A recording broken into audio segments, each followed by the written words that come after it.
Para crear una landing page genérica, voy a ingresar en el módulo de marketing. Una vez allí, voy a dar clic en página de aterrizajes o landing pages. Voy a dar clic en el botón de crear y aquí selecciono el tipo de landing page que va a ser la genérica. Aquí voy a modificar el nombre, voy a darle un nombre a mi landing page. Vamos a colocarle ejemplo 1. Selecciono la imagen OG o la imagen para las redes sociales, le doy clic en seleccionar archivo, él va a ingresar en mi computadora, voy a buscar la imagen que voy a utilizar para mis redes sociales y una vez esté cargado le voy a decir siguiente. Una vez procesado voy a trabajar con las secciones para mi landing page, en este caso le voy a decir crear. En este segmento voy a elegir la sección que voy a agregarle a mi landing page genérica. Primero le voy a dar un nombre, le voy a decir muestra 1. Este nombre va a ser para mi control interno de secciones. Selecciono una de estas, voy a decir la de estimación de precio de una propiedad.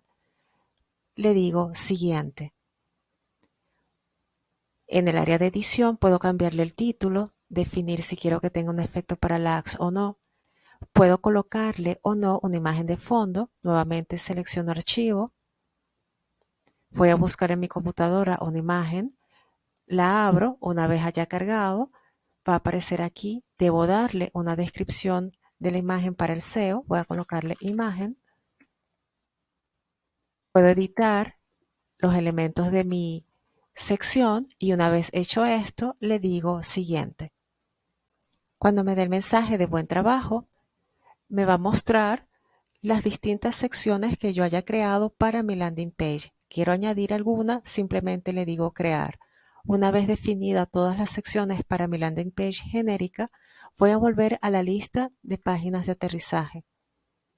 A mi landing page genérica le di el nombre de ejemplo, va a aparecer en este listado, lo puedo editar, puedo modificar el SEO, puedo cambiar la imagen que utilicé para el OG y lo puedo ver. Al darle ver, él me va a permitir compartirlo en las redes sociales. Voy a darle el control al botón de ver. Una vez creada la landing page genérica, puedo darle clic a cualquiera de estos tres botones a mano izquierda para compartir en redes sociales.